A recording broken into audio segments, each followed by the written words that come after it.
인베스팅닷컴 기준 거래량 상위 기업입니다.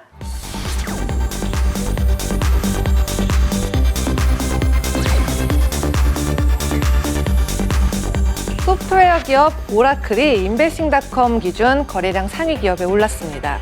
이 마이크로소프트와의 틱톡 인수전을 두고 막판 역전승을 보이면서 굉장히 주목을 받았는데요.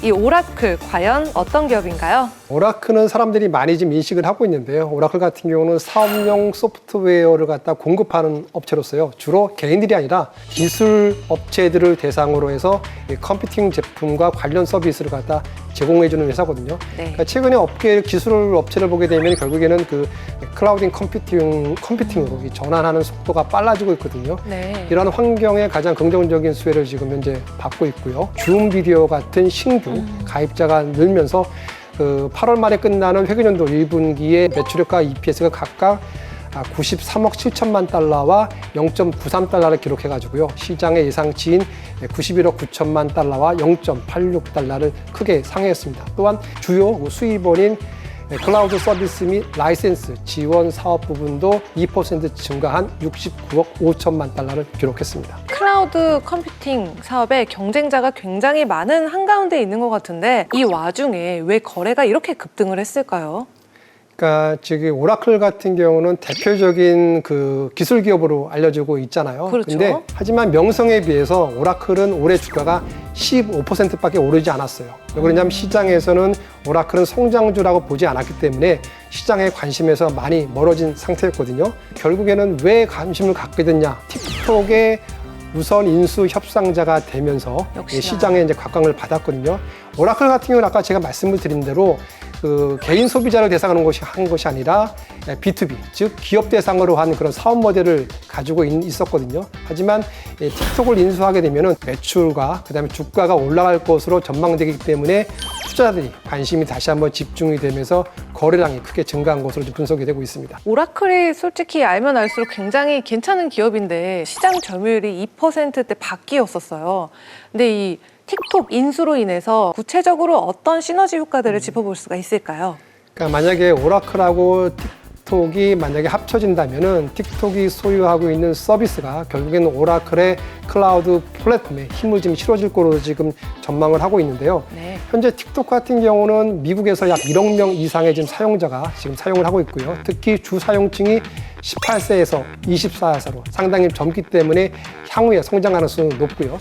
틱톡에서 발생되는 많은 방대한 데이터가 결국에는 오라클의 클라우드 플랫폼에 저장이 될 수 있기 때문에 이 관련 비즈니스가 되게 커질 것으로 보고 있고요. B2C 시장까지 확장으로써 시너지 효과가 좀 클 것으로 생각을 하고 있습니다. 그럼 이 오라클과 연관지을 만한 다른 해외 기업들은 많지만 국내 기업은 또 어디를 꼽아볼 수가 있을까요? 이제 국내 기업의 최근에 뭐 클라우드 관련주로 지금 각광을 받고 있는 중소형주 하나가 지금 엑셈이거든요.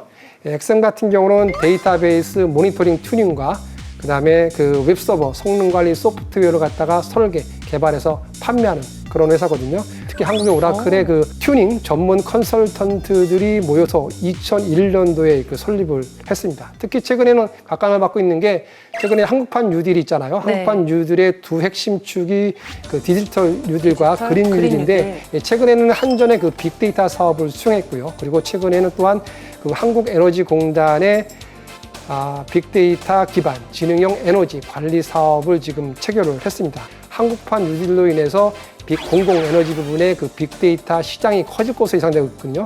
따라서 엑셈의 관련 매출도 좀 증가하고 따라서 주가도 이에 따라서 좀 연동되지 않을까 이렇게 보고 있습니다. 다시 오라클로 돌아와서 블룸버그에 재밌는 기사가 하나 있었는데요. MS는 패자가 아니고 오라클도 승자는 아니다.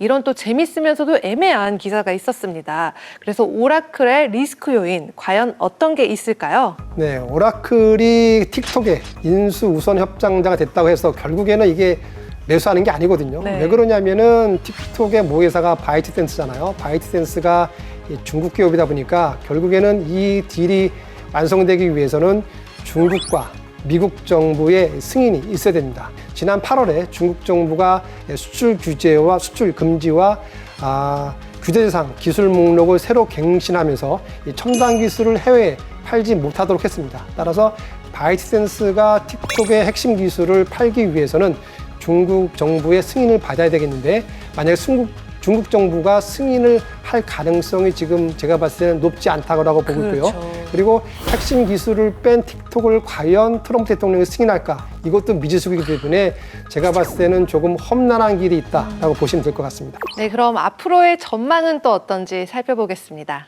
제가 봤을 때 오라클 같은 경우는 자기들이 하고 있는 클라우딩 컴퓨팅과 그다음에 소비자 데이터 사업을 갖다가 강화하려고 지금 틱톡을 인수하는 게 아니냐 이렇게 보고 있거든요. 오라클은 이렇게 그 사용자들의 데이터를 갖다 기반으로 한 타겟 광고까지 지금 노린다는 얘기거든요. 그리고 사용자 데이터를 갖다 기반으로 해서 프로필을 만들어서 이 광고주한테 파는, 즉 데이터 수수료 사업을 포함한 다양한 광고를 지금 노리고 있기 때문에 제가 봤을 때는 이제까지와는 전혀 다른 모습을 보일 가능성이 높다라고 하는데 결국에는 이러한 오라클의 틱톡 인수를 중국과 미국 정부가 승인하느냐, 그건 제가 봤을 때는 조금 예측할 수 없기 때문에 가장 큰 리스크가 되지 않을까 이렇게 보고 있습니다. 네, 지금까지 이야기 나눠본 거래량 상위 기업 오라클에 대한 김수현의 한 줄평.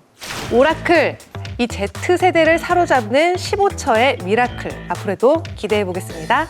방송 보시면서 오라클에 대해서 더 궁금한 점이 있거나 이 기업에 투자를 해보고 싶다 하시는 분들은요, 카카오톡 채널에서 필살기 해외 투자를 검색하신 후 친구 추가해 주세요.